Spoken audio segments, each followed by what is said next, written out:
The Amboseli Plains of southern Kenya stretched wide and golden under the shadow of Mount Kilimanjaro. Elephants ruled this land, moving like quiet rivers across the savanna, carrying with them memories older than most rivers. But it was the end of the dry season, and tension pressed over every creature. Water was scarce, prey harder to find, and desperation forced animals into dangerous choices they might not otherwise make. In the shade of a solitary acacia, a lioness named Nazira crouched. Her coat was dulled with dust, her ribs faintly visible, but her belly swelled with cubs nearly ready to be born. Each step she took was heavy. The pride she once belonged to had scattered in search of food, leaving her alone at the most vulnerable moment of her life. She needed strength. She needed nourishment. Above all, she needed time. The hot wind shifted, and it carried with it a scent that drew her tired eyes open. Elephant. At the edge of a drying swamp, a mother elephant stood with her calf. The little one, no more than a year old, played awkwardly in the mud, flapping its trunk in clumsy arcs. The mother stayed close, her shadow shielding it, her tusks gleaming as a warning to anything that dared approach. For any lioness, an elephant calf under its mother's watch was no true target. But hunger bent judgment, and desperation dulled reason. Nazira pressed herself flat to the earth, tail twitching as her eyes fixed on the calf. She waited, body trembling from both weakness and instinct, until the calf strayed a few paces away. Then she lunged. Her paws struck the calf's flank, claws raking shallow lines as she clamped down with her jaws. The calf let out a high, panicked squeal, legs thrashing wildly in the dust. In the same instant, the air split with a trumpet so fierce it rattled the ground. The mother spun and charged. Ears spread wide, tusks forward, her fury thundered across the plain. The impact came with terrifying force. A tusk struck Nazira's side, flinging her across the ground like a rag of fur and bone. She hit the earth hard, rolled, and lay gasping, her body streaked with blood and dust. The calf rushed back to the safety of its mother's towering frame, trembling. When Nazira tried to rise, her hind leg buckled. The wound burned across her ribcage, but worse than pain were the convulsions seizing her belly. The blow had forced her fragile pregnancy into crisis. She collapsed again, growling weakly as contractions overtook her.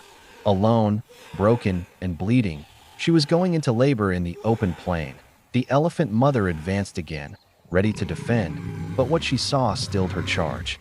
The lioness was no longer a threat. Her body shook not with the will to hunt, but with the agony of giving birth. She clawed at the earth, moaning, and then the first cub slid into the dust, slick and fragile, its tiny chest struggling for breath. Another came moments later, then another, each one smaller than the last. Nazira licked at them weakly, her strength faltering, blood pooling beneath her. One cub whimpered, but two lay frighteningly still. It seemed life was slipping away as quickly as it was arriving. And then, something remarkable happened. The mother elephant, who had every reason to kill, did not strike again. She stood tall, her calf tucked close, and rumbled. A low vibration carried through the ground. It was not anger, but something deeper, something almost like recognition. Slowly, she stepped closer. Her trunk brushed the dust aside near the cubs, clearing space. She stood guard, her massive shadow falling across the lioness and her newborns. The hyena crept from the bush, drawn by the scent of blood. The elephant's ears snapped wide, her trumpet tearing through the silence. She charged forward a few steps, sending the scavenger bolting back into the thorn scrub. By protecting her own calf, she had also defended the lionesses. From a distance, two humans had been watching. Ranger Elias Mathoni and Dr. Layla Kumalo, a veterinarian, had been tracking the elephant herd that morning. Through binoculars, they had seen the chase, the strike, and now the unthinkable tableau. An elephant standing over a wounded predator as it gave birth.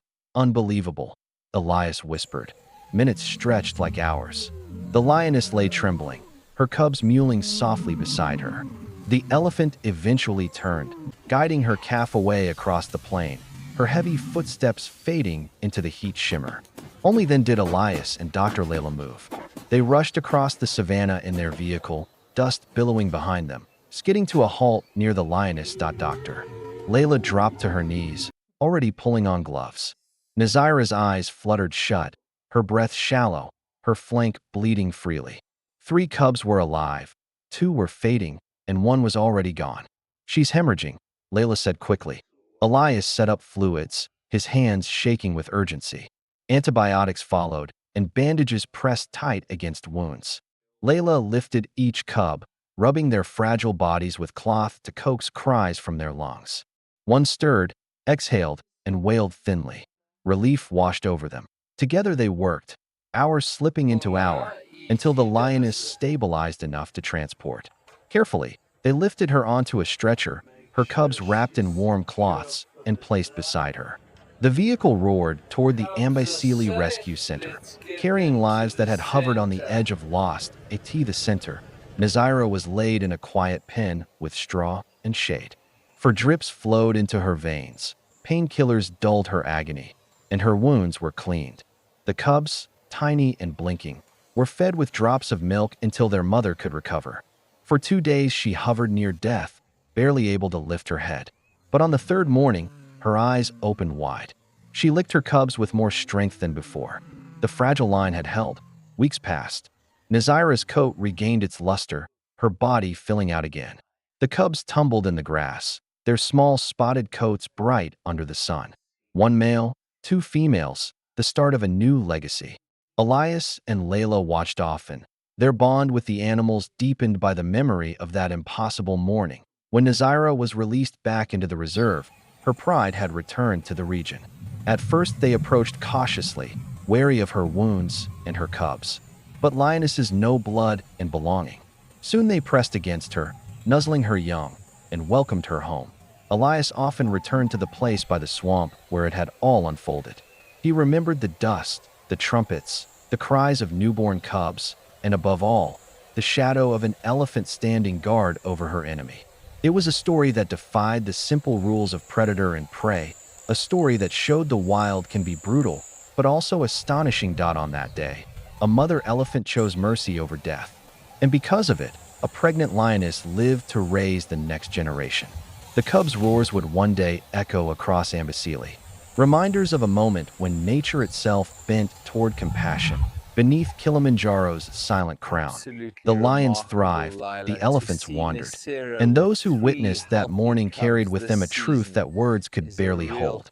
In the heart of Africa, the unbelievable had happened.